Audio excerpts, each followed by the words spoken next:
So welcome to another video, and it is of course the e-bike. The Specialized Kenevo has had its first component failure, and that failure is the chain. Nothing too exciting, but I noticed as I was cleaning the chain the other day that one of the links has started to split. So basically saved myself from a snap chain probably on the next ride. So yeah, luckily I have a spare. It's exactly the same chain that was on it, an 11-speed KMC chain. I don't know if they're any good or if I should be trying something different, but I figured might as well go like for like. When I first tried to get one of these, it was out of stock for a while, then it came back into stock. I picked one up as a spare, knowing full well that e-bikes are renowned for obviously munching through drivetrain components, purely because you're putting more torque through what is effectively standard chains and stuff. They say they're uprated, but this one's claimed to be 25% stronger, but obviously if you're putting 4 times the power or torque through your drivetrain, then 25% stronger isn't really enough, is it?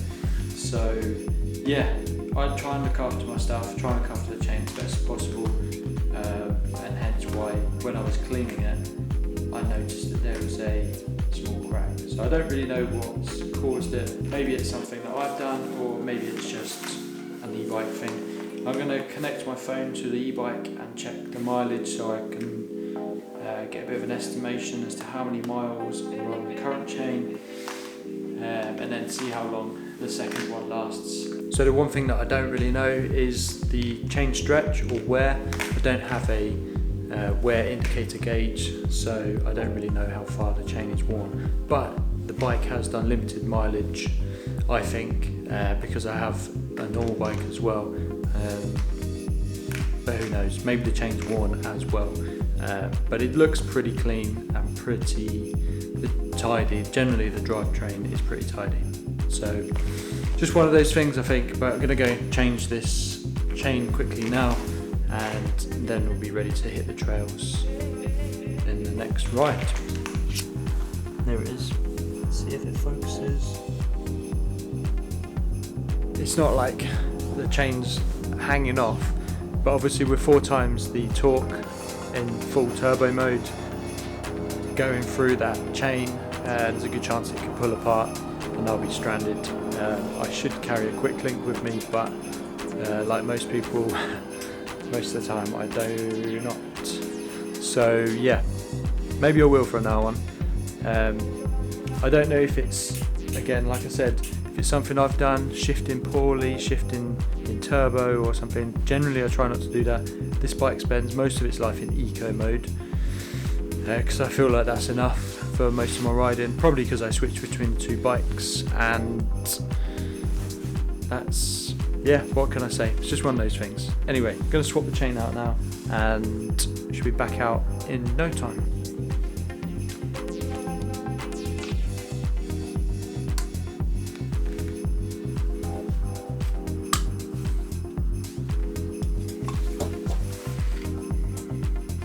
So what I'll do is I'll keep this, clean it up and keep it as a spare get me out of jail free on the trail.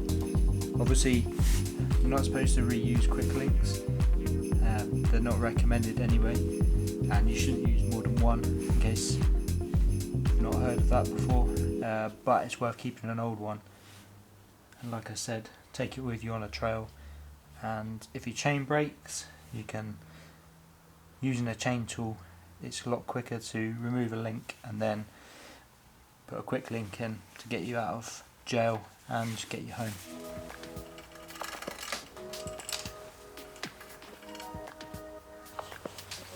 So one thing that I did do when I got the bike was measure the length of the chain and how many links are in it, and the reason for that was because you can't do what I'm doing now if you don't have an old chain. So if the worst thing happened and my chain came off the bike, and I lost it somewhere whilst I was going down a downhill. Unlikely, but at least I would have an idea of how long the chain should be, so I can just order a chain, cut it to the size, carry on. Obviously chains generally come in longer than what you'd expect or what you need, and then you just cut them to size.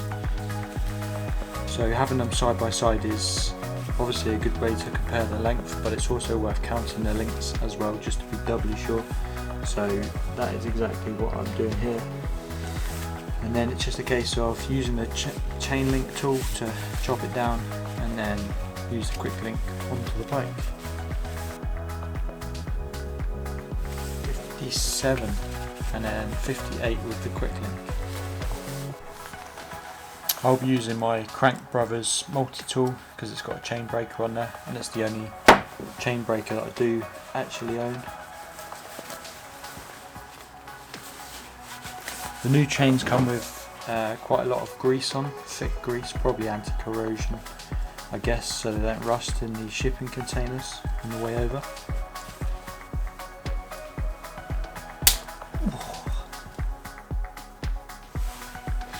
And obviously once you have broken the chain, so to speak, you want to make sure that the chain is the same length and you didn't miss one out or cut too much off, of course, so worth counting a second time just to be sure, because otherwise you can have shifting issues.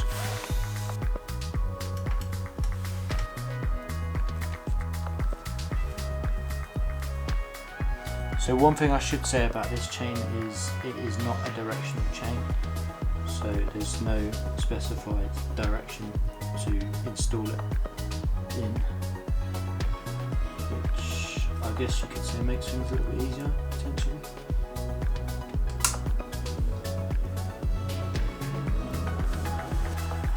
So you're just going to pedal it around until the quick link is at the top. There.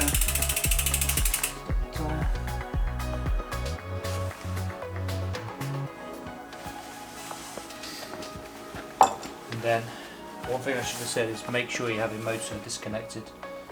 I'm just going to hold the wheel and then push down on the crank. It should lock the quick link like that. And that should be it. It's always worth running through the gears afterwards to make sure everything is changing as it should and that no other damage was caused by the broken chain. In my case I caught it early, but I did notice some shifting issues at the weekend, just whether it was just mud and stuff in the chain or whether it was the chain that's starting to fail, I don't know.